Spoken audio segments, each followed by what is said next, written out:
ಮಾನ್ಯ ವೀಕ್ಷಕರೇ ನಮಸ್ಕಾರ. ಸರ್ವರಿಗೂ ಆತ್ಮೀಯ ಸ್ವಾಗತ ವೀಕ್ಷಕರೇ. ಇವತ್ತು ಬಹಳ ಮಹತ್ವದ ಒಂದು ಅಚ್ಚರಿಯ ಸುದ್ದಿಯನ್ನು ತೆಗೆದುಕೊಂಡು ಬಂದಿದ್ದೇನೆ. ನೋಡಿ, ಎಲ್ಲರಿಗೂ ಕುತೂಹಲ ಮೂಡ್ತಾ ಇರ್ಬೋದು.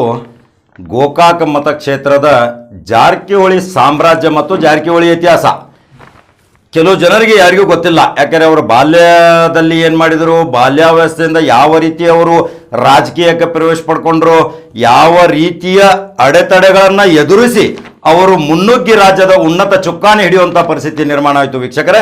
ಅದರ ಬಗ್ಗೆ ನನ್ನ ಹತ್ರ ಡಿಟೇಲ್ಸ್ ಕವರ್ ಸ್ಟೋರಿ ಇದೆ. ಯಾಕಂದರೆ ನಾನು ಅವರ ಬಾಲ್ಯ ಸ್ನೇಹಿತ. ಯಾಕಂದರೆ ನಾವೆಲ್ಲರೂ ಬಾಲ್ಯದಲ್ಲಿಯೇ ಅವರ ಜೊತೆ ಕ್ರಿಕೆಟ್ ಆಡಿದವರು. ಸತೀಶ್ ಜಾರಕಿಹೊಳಿ ಅವರದು ಸೂಪರ್ ಸ್ಟಾರ್ ಕ್ರಿಕೆಟ್ ಕ್ಲಬ್ ಇತ್ತು, ರಮೇಶ್ ಜಾರಕಿಹೊಳಿ ಅವರದು ವಿಜಯ್ ಕ್ರಿಕೆಟ್ ಕ್ಲಬ್ ಇತ್ತು.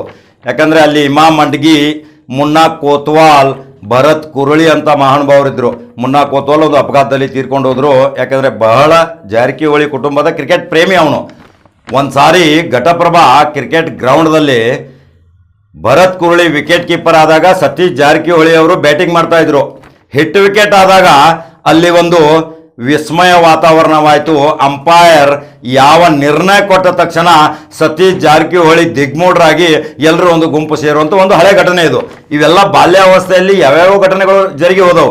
ಆವಾಗ ಬಹಳ ಪ್ರೀತಿಯಿಂದ ಜನಸಾಮಾನ್ಯರಂತೆ ಬೆರೆತಿರುವಂಥ ಒಂದು ಜಾರಕಿಹೊಳಿಯ ಸಹೋದರರ ಒಂದು ವೈಶಿಷ್ಟ್ಯ.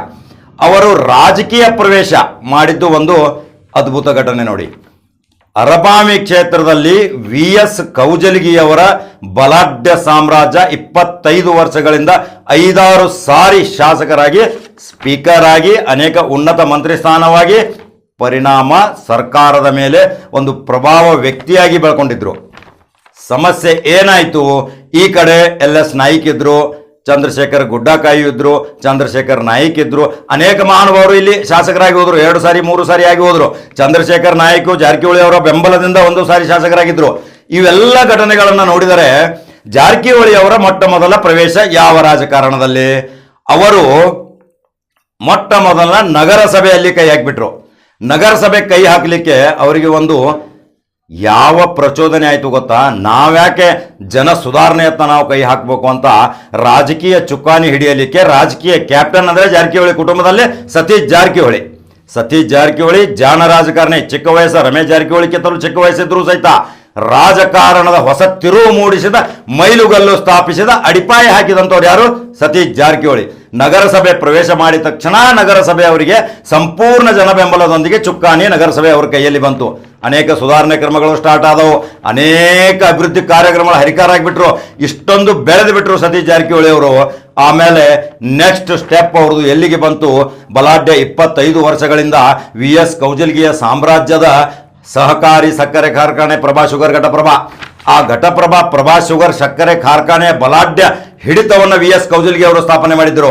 ಅದನ್ನು ಹೇಗಾದರೂ ಮಾಡಿ ಅದನ್ನು ಭೇದಿಸಿ ಆ ಚುಕ್ಕಾಣಿಯನ್ನು ತಮ್ಮ ಕೈಯಲ್ಲಿ ಹಿಡಿಯೋಗೋಸ್ಕರ ಸತೀಶ್ ಜಾರಕಿಹೊಳಿ ಒಂದು ರಣತಂತ್ರ ವ್ಯೂಹವನ್ನು ರಚಿಸಿದರು. ಆ ರಣತಂತ್ರ ವ್ಯೂಹದಲ್ಲಿ VL ಪಾಟೀಲ್ ಅವರ ಚಿರಂಜೀವಿ ಆದಂಥ ವಿವೇಕ್ ರಾವ್ ಪಾಟೀಲ್ ಅವರ ಜೊತೆಗೂಡಿ ಚೈನ್ ಮುಖಾಂತರ ಮಾಡಿ ಪರಾಭವಗೊಳಿಸಿದ್ದು ಒಂದು ಅದ್ಭುತ ಘಟನೆ. ಇತಿಹಾಸದಲ್ಲಿ ಒಂದು ಘಟನೆ ಇದು ವೀಕ್ಷಕರೇ. ಆ ಶುಗರ್ ಫ್ಯಾಕ್ಟ್ರಿ ಕೈಯಲ್ಲಿ ಹಿಡಿದ ತಕ್ಷಣ ಇವರ ರಾಜಕೀಯ ಪುನರಾವರ್ತನೆ, ಬೆಳೆಯುವಣಿಕೆ, ಪ್ರತಿಯೊಂದು ಮೈಲುಗಳನ್ನು ಸ್ಟೆಪ್ ಬೈ ಏರ್ತಾ ಹೋದರು. ಯಾರು? ಸತೀಶ್ ಜಾರಕಿಹೊಳಿ. ಸತೀಶ್ ಜಾರಕಿಹೊಳಿ ಬಿಟ್ಟರೆ 4 ಸಹೋದರರು ಯಾವುದೇ ರಾಜಕೀಯ ನಂಟು ಇಟ್ಟಿರಲಿಲ್ಲ. ಅಬಕಾರಿ ಗುತ್ತಿಗೆದಾರರಲ್ಲಿ ಅದರಲ್ಲಿ ಇದ್ರವರು. ಅಬಕಾರಿ ಗುತ್ತಿಗೆ ವ್ಯವಹಾರದಲ್ಲಿ ಉಳಿದ ಸಹೋದರರು ತಲ್ಲೀನರಾಗಿದ್ದರು. ರಾಜಕೀಯ ಚುಕ್ಕಾಣಿ ಹಿಡಿದಂಥವ್ರು ಯಾರು? ಸತೀಶ್ ಜಾರಕಿಹೊಳಿ. ಸತೀಶ್ ಜಾರಕಿಹೊಳಿ ಮಾತು ಕಡಿಮೆ, ಕೆಲಸ ಬಹಳ. ಜಾಣ ರಾಜಕಾರಣಿ, ಸಮರ್ಪಕವಾದ ಉತ್ತರ, ಕೇಳಿದಷ್ಟಕ್ಕೆ ಉತ್ತರ, ಎಷ್ಟಕ್ಕಷ್ಟೇ ಮಾತನಾಡೋದು. ಮೊದಲಿಂದಲೂ ನಾವು ಬಾಲ್ಯದಿಂದಲೂ ನೋಡ್ತಿದ್ವಿ ಅವ್ರ ಬಗ್ಗೆ. ಅವರು ನಮ್ಮ ಜೊತೆ ಇದ್ದಾಗ ನಾವು ಬಹಳ ಅವ್ರ ಜೊತೆ ಕಾಮಿಡಿ ಏನಾದರೂ ಮಾತಾಡಿದ್ರು ಸಹಿತ ಅವರು ಮೌನನೇ ವಹಿಸ್ತಾ ಇದ್ರು. ಕೊನೆಗೆ ಅವರು ಮೊಟ್ಟ ಮೊದಲ ವಿಧಾನ ಪರಿಷತ್ ಪ್ರವೇಶ ಮಾಡುವಾಗ MLC ಚುನಾವಣೆ ಬಂತು. MLC ಚುನಾವಣೆಯಲ್ಲಿ ಸತೀಶ್ ಜಾರಕಿಹೊಳಿ ಅವರು ಕಾಲು ಇಟ್ಟ ತಕ್ಷಣ ಸೋಲಿಲ್ಲದ ಸರ್ದಾರನಂತೆ ತಕ್ಷಣ ಆರಿಸಿ ಬಂದರು. ಜನ ಬಹುಮತದೊಂದಿಗೆ ಅವರಿಗೆ MLC ಮಾಡಿದರು. ಮತ್ತೊಂದು ಸಾರಿ MLC ಮಾಡಿದರು. ಕೊನೆಗೆ ಎಮ್ಕನ್ಮಡಿಗೆ ಬಂದರು. ಎಮ್ಕನ್ಮಡಿಯಲ್ಲಿ ಶಾಸಕರಾದರು, ಮಂತ್ರಿ ಆದರು. ಮುಂದಿನ ಹೇಳ್ತೀನಿ ನಾನು. ಆಮೇಲೆ ರಮೇಶ್ ಜಾರಕಿಹೊಳಿ ಅವರ ರಾಜಕೀಯ ಇತಿಹಾಸ ನೋಡಿ. ಇವರು ಕರ್ನಾಟಕ ಕಾಂಗ್ರೆಸ್ ಭಾರತೀಯ ಸೇವಾದಳದಲ್ಲಿ ಒಂದು ಸೇವಕನಾಗಿ ಮೊದಲು ಸೇರಿಕೊಂಡವರು ಯಾರು? ರಮೇಶ್ ಜಾರಕಿಹೊಳಿ. ಇವರ ಸೇವಾದಳದ ನೇತೃತ್ವ ಪ್ರಹ್ಲಾದ್ ಯಾದವ್, ಲಕ್ಕೇಗೌಡ ಇಂಥವರೆಲ್ಲ ಘಟಾನುಘಟಿಗಳು ಮೊದಲಿದ್ರು. ಅವರ ಪ್ರೇರಣೆಯಿಂದ ಇವರು ಕಾಂಗ್ರೆಸ್ ಸೇವಾದಳದಲ್ಲಿ ಸೇರಿಕೊಂಡು ಶಿಸ್ತಿನ ಸಿಪಾಯಿಯಾಗಿ ಬಿಳಿ ಟೊಪ್ಪಿಗೆಯನ್ನು ಹಾಕಿಕೊಂಡು ಒಂದು ಸ್ವಯಂ ಸೇವಕನಾಗಿ ಕೆಲಸ ಮಾಡಿದ್ದು ರಮೇಶ್ ಜಾರಕಿಹೊಳಿಯ ವೈಶಿಷ್ಟ್ಯ. ರಮೇಶ್ ಜಾರಕಿಹೊಳಿ ಬರಬರ್ತಾ ಕಾಂಗ್ರೆಸ್ ಟಿಕೆಟ್ ತಗೊಂಡ್ಬಿಟ್ರು ಗೋಕಾಕ್ ಮತಕ್ಷೇತ್ರದಲ್ಲಿ. ಇವರ ಪ್ರಬಲ ಎದುರಾಳಿ ಯಾರು? ಮುತ್ತಣ್ಣವರ್, ML ಮುತ್ತಣ್ಣವರಂತ ಪ್ರಬಲ ಎದುರಾಳಿ. ಅವಾಗ ರಾಮಕೃಷ್ಣ ಹೆಗಡೆಯವರ ಬಲಾಢ್ಯ ಸಾಮ್ರಾಜ್ಯ ಕರ್ನಾಟಕದಲ್ಲಿ ಇತ್ತು. ರಾಮಕೃಷ್ಣ ಹೆಗಡೆ ಎಲ್ಲಿ ಕಾಲು ಹಾಕ್ತಾರೆ ಅಲ್ಲಿ ರಭಸವೋ ರಭಸ, ಜನ ಅವರನ್ನು ನೋಡಿದರೆ ಮುತ್ತಿಗೆ ಹಾಕ್ತಿದ್ರು. ಅಂತ ಸರಳ ಸಜ್ಜನಿಕೆಯ ರಾಜಕಾರಣಿ. ಆ ರಾಜಕಾರಣಿಯ ಕ್ಯಾಂಡಿಡೇಟ್ ಆಗಿ ML ಮುತ್ತಣ್ಣವರವರು ಜನತಾ ಪರಿವಾರದಿಂದ ಅಭ್ಯರ್ಥಿಯಾಗಿ ಕಣಕ್ಕೆ ಇಳಿದಾಗ ಆವಾಗ ರಾಜೀವ್ ಗಾಂಧಿಯವರು ಸಹಿತ ಪ್ರಚಾರ ಮಾಡಲಿಕ್ಕೆ ಗೋಕಾಕಕ್ಕೆ ಬಂದಾಗ ಕಹಿ ಸೋಲು ಅನುಭವಿಸಿದರು ರಮೇಶ್ ಜಾರಕಿಹೊಳಿ. ಮುತ್ತಣ್ಣವರ್ ದುರ್ಬಲ ಅಭ್ಯರ್ಥಿ ಆದರೂ ಸಹಿತ ಮತಗಳ ಮುಖಾಂತರದಿಂದ ಅವರನ್ನು ಆರಿಸ್ತಂದ್ರು. ಮುತ್ತಣ್ಣವರನ್ನು ಆರಿಸಿ ತಂದ ತಕ್ಷಣ ರಮೇಶ್ ಜಾರಕಿಹೊಳಿಯನ್ನು ಸೋಲಿಸಿದ ವ್ಯಕ್ತಿ ಅಂದ ತಕ್ಷಣ ರಾಮಕೃಷ್ಣ ಹೆಗಡೆ ಅವರು ಅವರಿಗೆ ಸಂಪುಟ ದರ್ಜೆಯ ಸ್ಥಾನಮಾನ ಕೊಟ್ಟು ಕಾಡಾ ಅಧ್ಯಕ್ಷರನ್ನಾಗಿ ಮಾಡಿದರು. ಕಾಡಾ ಅಧ್ಯಕ್ಷ ಅವಾಗ ಕ್ಯಾಬಿನೆಟ್ ದರ್ಜೆ ಹುದ್ದೆ ಸ್ಥಾನವಿತ್ತು. ಆವಾಗ ಮುತ್ತಣ್ಣವರು ಕೆಲವು ಸಮಗ್ರ ಗ್ರಾಮೀಣ ಅಭಿವೃದ್ಧಿಗೋಸ್ಕರ ಕಾಡಾ, ನಮ್ಮ ಹೊಲ ನಮ್ಮ ರಸ್ತೆ ಇನ್ನಿತರ ಕಾಮಗಾರಿಗಳನ್ನು ಮಾಡಿ ಹೆಸರುವಾಸಿಯಾದರು. ಮತ್ತೆ ಚುನಾವಣೆ ಬಂದಾಗ ಇದೇ ಮುತ್ತಣ್ಣವರ ವಿರುದ್ಧ ರಮೇಶ್ ಜಾರಕಿಹೊಳಿ ಬಹು ಮತಗಳ ಅಂತರದಿಂದ ಪರಾಭವಗೊಳಿಸಿ ಅವರು ಗೆದ್ದು ವಿಧಾನಸಭೆ ಪ್ರವೇಶ ಮಾಡಿದರು. ಯಾರು? ರಮೇಶ್ ಜಾರಕಿಹೊಳಿ. ರಮೇಶ್ ಜಾರಕಿಹೊಳಿ ಸತತ 1 ಸಾರಿ ಸೋಲಿನ ನಂತರ ಕೊನೆಯವರೆಗೆ 6 ಸಾರಿ ಯಾವುದೇ ಸೋಲಿಲ್ಲದ ಸರ್ದಾರ್ನಂತೆ ವಿಧಾನಸೌಧ ಕಟ್ಟೆ ಏರಿದರು.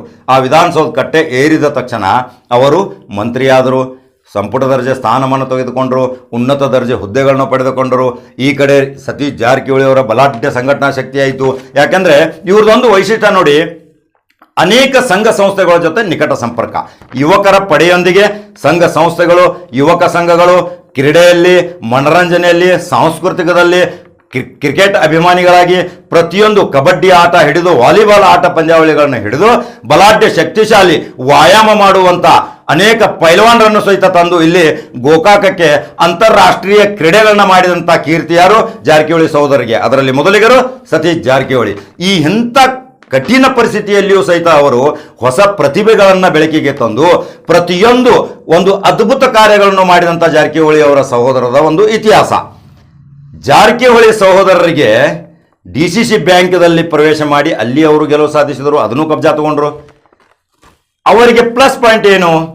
ಅಲ್ಲಿ ಒಬ್ಬರು ನೋಡಿ ಫಿನಿಕ್ಸ್ ಪಕ್ಷಿ ಅಂತೆ ಬಂದರು, ಬಾಲಚಂದ್ರ ಜಾರಕಿಹೊಳಿ. ಬಲಾಢ್ಯ VS ಕೌಜಲ್ಗಿ ಅವರನ್ನು ಪರಾಭವಗೊಳಿಸಿದರು. ಸತತ 5-6 ಸಾರಿ ಶಾಸಕರಾಗಿ, ಮಂತ್ರಿಯಾಗಿ, ಸ್ಪೀಕರ್ ಆಗಿ ಅನೇಕ ಉನ್ನತ ಹುದ್ದೆಗಳನ್ನು ತೆಗೆದುಕೊಂಡಂತ ಮೊಯ್ಲಿಯವರ ಸರ್ಕಾರದಲ್ಲಿ ವಿಧಾನಸಭಾ ಅಧ್ಯಕ್ಷರಾಗಿ ಮೆರೆದಂತ VS ಕೌಜಲ್ಗಿ ಅವರನ್ನ ಪರಾಭವಗೊಳಿಸಿ ಆ ಹಿಡಿತವನ್ನ ಅರಬಾವಿ ಕ್ಷೇತ್ರದಲ್ಲಿ ಬಲಾಢ್ಯ ಹಿಡಿತವನ್ನು ಇಲ್ಲಿಯವರೆಗೆ ಬಾಲಚಂದ್ರ ಜಾರಕಿಹೊಳಿ ಅವರು ಹಿಡಿದಿದ್ದು ಒಂದು ವಿಶೇಷತೆ. ಬಾಲಚಂದ್ರ ಜಾರಕಿಹೊಳಿ ಅವರು ಮತ್ತು ಜಾರಕಿಹೊಳಿ ಅವರ ಕುಟುಂಬ ಮೇಲೆ ಜನರ ಪ್ರೀತಿ ಯಾಕೆ? ಇದು ಒಂದು ಬಹಳ ಕುತೂಹಲ ಭರಿತ ಸಂಗತಿ. ಇದೊಂದು ಕುತೂಹಲ ಭರಿತವಾದ ಸಂಗತಿ. ಇದೊಂದು ಇಷ್ಟೊಂದು ಇಂಪಾರ್ಟೆಂಟ್ ಸುದ್ದಿ ನೋಡಿ. ಯಾಕೆ ರಮೇಶ್ ಜಾರಕಿಹೊಳಿ, ಸತೀಶ್ ಜಾರಕಿಹೊಳಿ, ಬಾಲಚಂದ್ರ ಜಾರಕಿಹೊಳಿ, ಬಿಂಸಿ ಜಾರಕಿಹೊಳಿ, ಲಕ್ಕನ್ ಜಾರಕಿಹೊಳಿ ಮೇಲೆ ಜನರ ಪ್ರೀತಿ ಯಾಕೆ? ನೋಡಿ, ನಾನು 30 ವರ್ಷಗಳಿಂದ ಆ ಕುಟುಂಬದ ಪ್ರತಿಯೊಂದು ಆಗು ಹೋಗುಗಳನ್ನು ಬಲ್ಲೆ. ಯಾಕೆ? ನಾನು ಇಲ್ಲಿ ಹುಟ್ಟಿದ್ದು ಈ ಕ್ಷೇತ್ರದಲ್ಲೇ, ಅವರ ಜೊತೆ ನಂದು ಒಡನಾಟಿ ಸಂಬಂಧ. ಈ ಪರಿಸ್ಥಿತಿ ನಿರ್ಮಾಣವಾದಾಗ ಬಾಲಚಂದ್ರ ಜಾರಕಿಹೊಳಿದೊಂದು ವೈಶಿಷ್ಟ್ಯ, ಯಾಕೆ ಅವರಿಗೆ ಇಷ್ಟೊಂದು ಜನ ಬೆಂಬಲ ಕೊಡ್ತಾರೆ, ಅವರಿಗೆ ಯಾಕೆ ಆಶೀರ್ವಾದ ಮಾಡಿದ್ದಾರೆ ಅಂದರೆ ಒಂದು ವಿಶಿಷ್ಟವಾದ ಸಂಗತಿ ಹೇಳ್ತೇನೆ ನೋಡಿ.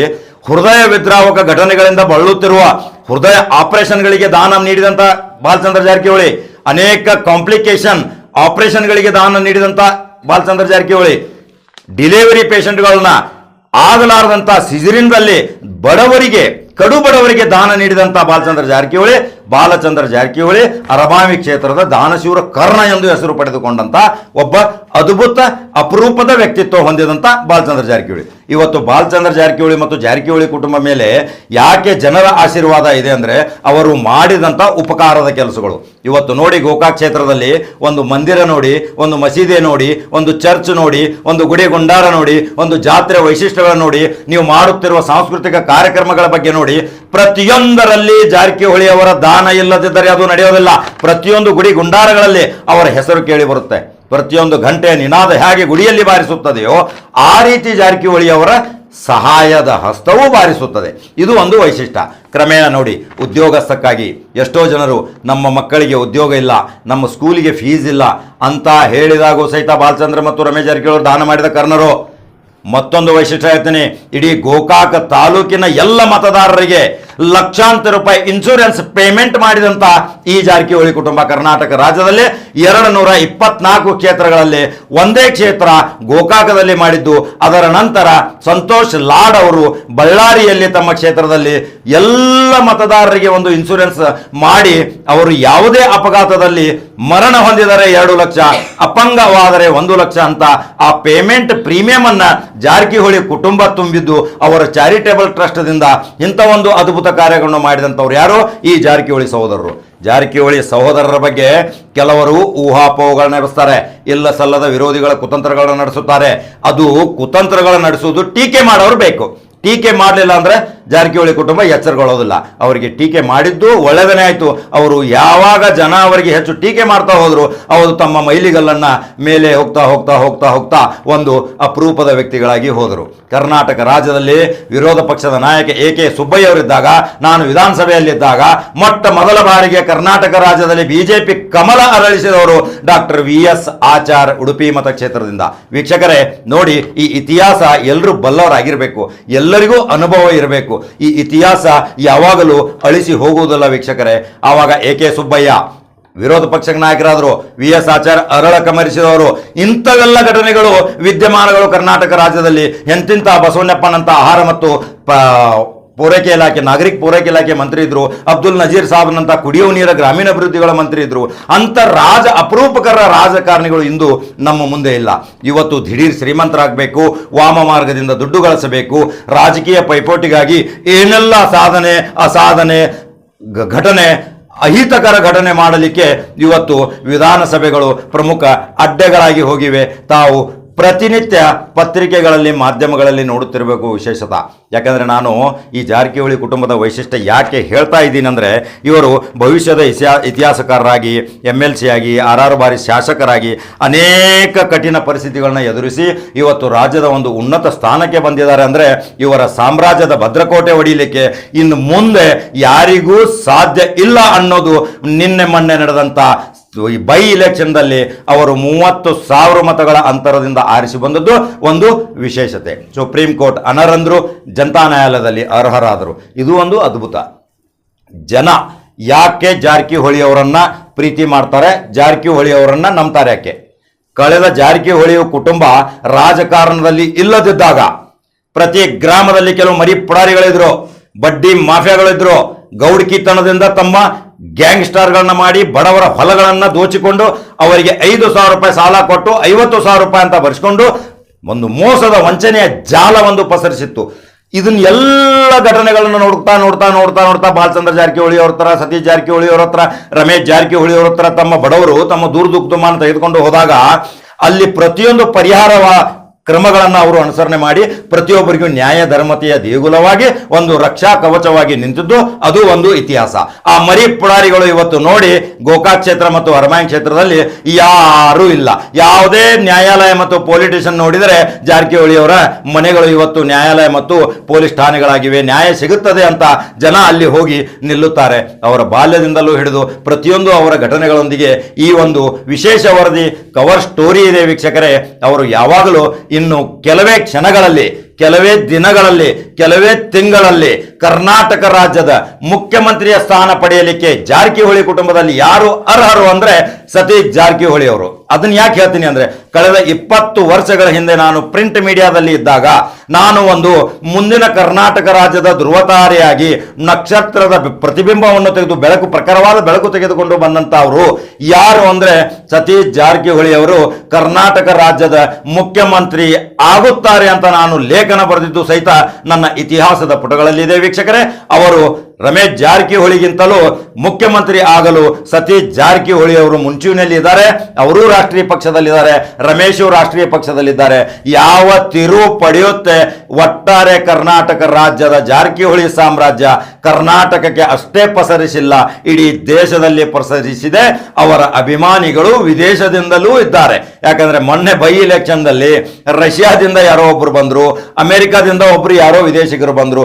ಪ್ರಚಾರ ಕಾರ್ಯದಲ್ಲಿ ತೊಡಗಿದ್ದು ಸಹಿತ ನೀವು ದೃಶ್ಯದಲ್ಲಿ ನೋಡಬಹುದು. ಇದೊಂದು ಜಾರಕಿಹೊಳಿಯವರ ಸಾಮ್ರಾಜ್ಯದ ರಕ್ಷಾ ಕವಚ, ಭದ್ರಕೋಟೆ. ಈ ಭದ್ರಕೋಟೆಯನ್ನು ಶಿಥಿಲಗೊಳಿಸಲಿಕ್ಕೆ ಎಲ್ಲಿಯವರೆಗೆ ಈ ಬಡ ಮತದಾರರು, ಹಿಂದುಳಿದವರು, ಅವರ ಬೆನ್ನ ಹತ್ತಿದವರು ಎಲ್ಲಿಯವರೆಗೆ ಇರುತ್ತಾರೆ, ಈ ಜಾರಕಿಹೊಳಿ ಸಾಮ್ರಾಜ್ಯದ ಭದ್ರಕೋಟೆಯನ್ನು ಒಡೆಯಲಿಕ್ಕೆ ಸಾಧ್ಯವಿಲ್ಲ ವೀಕ್ಷಕರೇ. ಇನ್ನು ಅವರು ಒಳ್ಳೆಯ ಸ್ಥಾನಕ್ಕೆ ಹೋಗಲಿ. ಅವರಿಗೆ ನಾವು ಪ್ರಮುಖ ಪ್ರಶ್ನೆಗಳನ್ನು ಕೇಳಿದ್ದೀವಿ, ಆ ಪ್ರಶ್ನೆಗಳಿಗೆ ಉತ್ತರನೂ ಕೊಡಬೇಕಾಗಿದೆ. ರಮೇಶ್ ಅವರು ಇನ್ನು ಕೆಲವೇ ದಿನಗಳಲ್ಲಿ ಕ್ಯಾಬಿನೆಟ್ ದರ್ಜೆ ಉಪಮುಖ್ಯಮಂತ್ರಿಯಾಗಿ ಬರ್ತಾರೋ, ಉನ್ನತ ಸ್ಥಾನ ತೆಗೆದುಕೊಂಡು ಬರ್ತಾರೋ, ಅವರು ಬಂದಾಗ ನಮ್ಮಲ್ಲಿ ಕೆಲವು ಪ್ರಶ್ನೆಗಳ ಟಿಪ್ಪಣಿಯೇ ಇದೆ. ನಮ್ಮ ನಿರುದ್ಯೋಗಿ ಯುವಕರಿಗೆ, ಪ್ರಮುಖ ಆನಿವಾಸಿ ಭಾರತೀಯರಿಂದ ನೂರಾರು ಕೋಟಿ ರೂಪಾಯಿಗಳನ್ನ ಬಂಡವಾಳಗಳನ್ನು ಹೂಡಿ ಇಲ್ಲಿ ಪ್ರಮುಖ ಕಾರ್ಖಾನೆಗಳನ್ನು ಪ್ರಾರಂಭಿಸಬೇಕು. ನಮ್ಮ ಯುವಕರು ರಾಜ್ಯ ಬಿಟ್ಟು, ದೇಶ ಬಿಟ್ಟು ವಿದೇಶಕ್ಕೆ ಹೋಗಬಾರದು. ಅವರು ಇಲ್ಲಿಯೇ ತಮ್ಮ ಕುಟುಂಬದ ಸದಸ್ಯರೊಂದಿಗೆ ಸುಖ ಸಂಸಾರದೊಂದಿಗೆ ಉದ್ಯೋಗ ಮಾಡುತ್ತಾ ಈ ಗೋಕಾಕದಲ್ಲಿ ನೆಲೆಸಬೇಕು. ಗೋಕಾಕ ಪ್ರತಿ ಇಂಚಿಂಚು ನೀರಾವರಿಯಿಂದ ಇದೆ. ಪ್ರತಿಯೊಂದು ಇಡ್ಕಲ್ ಡ್ಯಾಮ್ ಇದೆ, ಗೋಕಾಕ್ ಫಾಲ್ಸ್ ಇದೆ, ಘಟಪ್ರಭಾ ಡ್ಯಾಮ್ ಇದೆ. ನೀರಾವರಿಯ ಸೌಲಭ್ಯ ಸಂಪೂರ್ಣವಿದೆ. ಅನೇಕ ಅಭಿವೃದ್ಧಿ ಕಾರ್ಯಕ್ಕೆ ಒಂದು ಒಳ್ಳೆಯ ಕ್ಷೇತ್ರ ಇದು.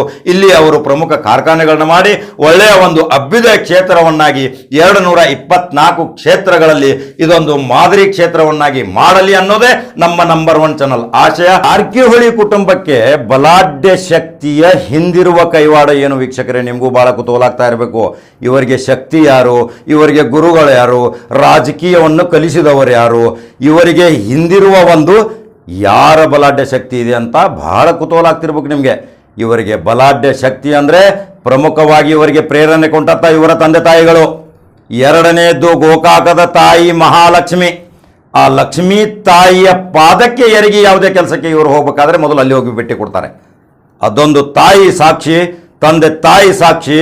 ಮೂರನೆಯ ಬಲಾಢ್ಯ ಶಕ್ತಿ ಯಾವುದಂದ್ರೆ ಗೋಕಾಕ ತಾಲೂಕಿನ ಪ್ರಬುದ್ಧ ಮತದಾರರು, ಅನೇಕ ಸಂಘ ಸಂಸ್ಥೆಯವರು, ಬಡ ಜನರಿಗೆ ಸಹಾಯ ಸಹಕಾರ ಮಾಡಿದ ದೀನದಲಿತರು, ಅವರ ಎಲ್ಲರ ಕೃಪಾಶೀರ್ವಾದ ಈ 5 ಜನರ ಸಹೋದರರ ಮೇಲಿದೆ. ಇದೊಂದು ಎಷ್ಟು ವಿಸ್ಮಯಕಾರಿ ಘಟನೆ ನೋಡಿ. ಸತೀಶ್ ಜಾರಕಿಹೊಳಿ ಅವರು ಯಾರ ಪ್ರೇರಣೆಯಿಂದ ರಾಜಕೀಯದಲ್ಲಿ ಬಂದರು? ಜಯಪ್ರಕಾಶ್ ನಾರಾಯಣ್, ಲೋಹಿಯಾವಾದಿಗಳಿಂದ ಪ್ರಮುಖ ಪ್ರೇರಣೆಗೊಂಡರು. ಡಾಕ್ಟರ್ ಬಾಬಾ ಸಾಹೇಬ್ ಅಂಬೇಡ್ಕರ್ ಅವರ ತತ್ವ ಸಿದ್ಧಾಂತದ ಮೇಲೆ ಇವರು ರಾಜಕೀಯಕ್ಕೆ ಮುಳುಗಿ ಬಂದರು, ಪಳಗಿದರು.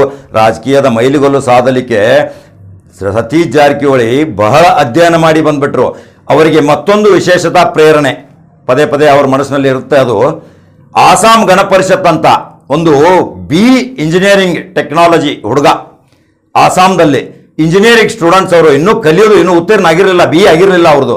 ಕಲಿಯೋದ್ನಲ್ಲಿಯೇ ನಾವು ಯಾಕೆ ರಾಜಕೀಯ ಸೇರಬಾರ್ದು ಅಂತ ಒಂದು ವಿದ್ಯಾರ್ಥಿ ಸಂಘಟನೆಯ ಮುಖ್ಯಸ್ಥ ಎಲ್ಲರೂ ಕೂಡಿ ಅಲ್ಲಿ ನಡೆಯುತ್ತಿರುವಂಥ ಆಸಾಮದಲ್ಲಿ ಭ್ರಷ್ಟಾಚಾರದ ವಿರುದ್ಧ ಹೋರಾಟ ಮಾಡಿ ನಾವು ಒಂದು ಪಕ್ಷ ಯಾಕೆ ಕಟ್ಟಬಾರ್ದಂತ ಆಸಾಂ ಗಣಪರಿಷತ್ ವಿದ್ಯಾರ್ಥಿ ಘಟಕ ಅಂತ ಒಂದು ಪಕ್ಷ ಮಾಡಿ ಎಲ್ಲರೂ ನಾಮಿನೇಷನ್ ತುಂಬಿದಾಗ ಎಲ್ಲರೂ ಮಹಾಪುರದಿಂದ ಆರಿಸಿ ಬಂದದ್ದು ಒಂದು ವಿಶೇಷತೆ. ಆ ಸ್ಟೂಡೆಂಟ್ ಇನ್ನು ಅವನು ಆಸಾಂ ರಾಜ್ಯದ ಒಂದು ಮುಖ್ಯಮಂತ್ರಿಯಾಗಿ ಪರಿಣಾಮಕಾರಿಯಾಗಿ ಕೆಲಸ ಮಾಡಿದಂಥ ಒಬ್ಬ ಧೀಮಂತ ಅದ್ಭುತ ವ್ಯಕ್ತಿ. ಆದರೆ ಭ್ರಷ್ಟಾಚಾರದ ವಿರುದ್ಧ ಹೋರಾಡಿದಂತಹ ವ್ಯಕ್ತಿಗೆ ಕೆಲವೇ ಕ್ಷಣಗಳಲ್ಲಿ ಮುಂದಿನ ಪೀಳಿಗೆಗೆ ಮುಂದಿನ ಸಾರ್ವತ್ರಿಕ ಚುನಾವಣೆಯಲ್ಲಿ ಪರಾಭವಗೊಳ್ಳಬೇಕಾಯಿತು. ಯಾಕಂದ್ರೆ ಇಲ್ಲಿ ಇವತ್ತು ಮಹಾತ್ಮ ಗಾಂಧಿ ತತ್ವ ಆಧಾರಿತವಾಗಿ ರಾಜಕೀಯಕ್ಕೆ ಬಂದರೆ ನಡೆಯಲ್ಲ. ಅಣ್ಣಾ ಹಜಾರೆ ಅಂತವರು ಮನೆಯಲ್ಲಿ ಕೂತರು, ಖೈರ್ನಾರ್ ಅಂತವ್ರು ಕೂತರು, ಭ್ರಷ್ಟಾಚಾರ ವಿರೋಧಿ ಹೋರಾಟ ಮಾಡಿದವರು ಎಂತಿಂಥವರೆಲ್ಲ ಮನೆಯಲ್ಲಿ ಕೂತರು. ಈಗ ಏನಾಗಿದೆ, ಒಂದು ಟ್ರೆಂಡ್ ಬೆಳಗ್ಗೆ ಬಂದಿದೆ. ಪ್ರತಿಯೊಂದು ರಾಜಕಾರಣದಲ್ಲಿ ದುಡ್ಡು ಒಂದು ಬಹಳ ಮಹತ್ವವಾದ ಒಂದು ಕೆಲಸ ಮಾಡ್ತಾ ಇದೆ. ಪ್ರತಿಯೊಬ್ಬರಿಗೂ ಸಹಾಯ ಸಹಕಾರ ಮಾಡಬೇಕು.